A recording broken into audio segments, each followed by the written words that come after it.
So you might have just seen the video I did about freedom of information requests. I'm now going to do one about subject access requests, which are kind of linked, but you'll see the difference straight away in terms of what they are and what they mean. Subject access requests. So subject here is referring to the fact that, a data subject is a person whose data has been processed by an organization, by a data controller. And it's their right to access all the information that's held by that organization. There's a couple of exemptions. So, for example, if you're under criminal investigation with the police, there's no point making a subject access request because they just wouldn't give you the stuff about the investigation because you can go and cover your tracks or whatever. But for pretty much everything else, you can request. You've got a right to request and see the information that an organisation holds about you. Now, in terms of making them, I'm going to kind of talk a bit about the policy type stuff, and then I'll talk about some examples. In terms of making them, now legally they can be done verbally. That's very clear on the ICO website. However, lots and lots of data protection officers and kind of associated staff in different organizations won't know that, or they will know it, but they'll kind of they'll not listen to it. So ideally anyway, you want to be making them in writing. So the form's going to kind of ask for the specific information that they need to process it. So it's going to be a name, date of birth, identifying information, and then it's going to ask you, what exactly is it you're after? Because if I made a subject access request to my local council, I said I want everything, they're going to be like flagging up my council tax records. They're going to, there's a whole load of stuff that I don't care about. So you want to specify what service area is you want the information from. And then for people who are homeless, it's probably going to be obviously the housing team. It might be the safeguarding team, potentially. If there's children involved, it might be the child kind of services or whatever. So, you specify what you need, and it'll probably also ask you for the date range that you're asking for. And what I say is, be kind of conservative or be generous, let's say, with that date range. Don't restrict yourself too much, because in a lot of cases that end up being complaints, there will be contact with the council that you weren't aware of that happened before you got involved or whatever. So it's worth kind of making sure you get the first contact that's relevant to your complaint or whatever it is you're after. They've got 20 working days to respond to it, unless it's exceptionally complicated, which it probably won't be, in which case they've got up to 3 months. What else do you need to know? What tends to happen is you'll get sent like a password protected zip file with everything in it, and it won't be in any particular order. Often it will just be kind of like completely haphazard. And you want to just make sure that there's no obvious kind of things that have been missed out, because quite often when you're dealing with a complaint, let's face it, I've worked in a few councils.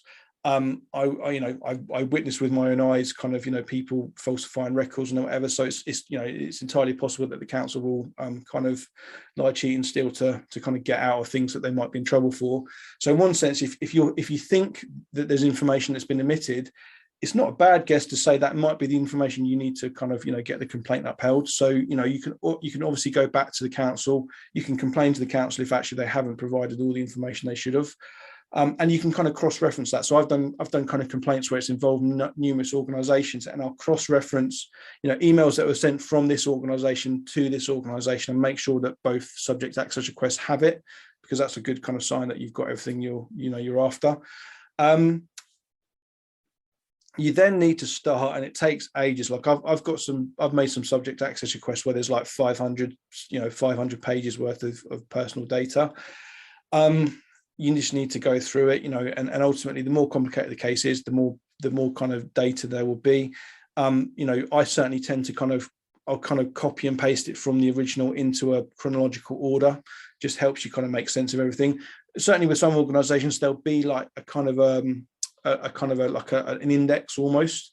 So Bedford, which is the place that I kind of do the most too, there's kind of like, it's called a CRM summary, where you've kind of got like all the interventions in a list, and it's not the complete intervention, but it references those interventions, which you can go and then find out more about. Obviously, if you make lots of subject access requests, the council will get more savvy at kind of not incriminating themselves. But certainly some of the subject access requests I've made, I worked with a lady a few years ago. She was fleeing domestic abuse, and the very first thing the council said to her was, you're experiencing considerable abuse. If you go back to if you don't go back to your property, you're going to make yourself intentionally homeless. So in one sense, it was like straight there and then, easy complaint to be upheld, got a compensation. But there's a lot of stuff in that, lots of stuff that's happening within those email trails between different council officers, will be very, very questionable in terms of like the ethics of it, basically. Certainly I've seen some real howlers. And this is, as I say, it's a great way of holding organisations and councils to account.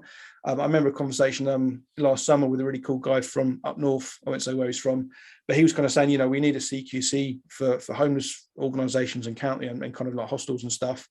And I was like, well, first of all, CQC is not great, but second of all, we've already got the tools we need to hold organisations to account, the subject access request being a kind of a key one.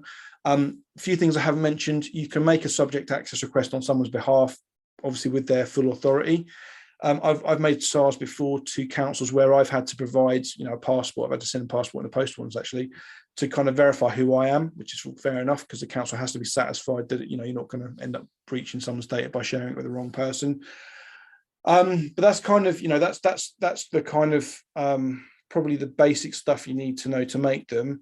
I'm always surprised by how few professionals have made a subject access request on behalf of their clients, because, as I say, it's, what tends to happen. One of the complaints I'm working on at the moment, there was some stuff I knew the council hadn't done right, but when you look through the records, all of a sudden you've got these kind of failures to raise safeguarding alerts, you've got data breaches, you've got all sorts of stuff, which when I come to submitting the complaint, it's going to mean that it's very difficult for the council to kind of shrug it off.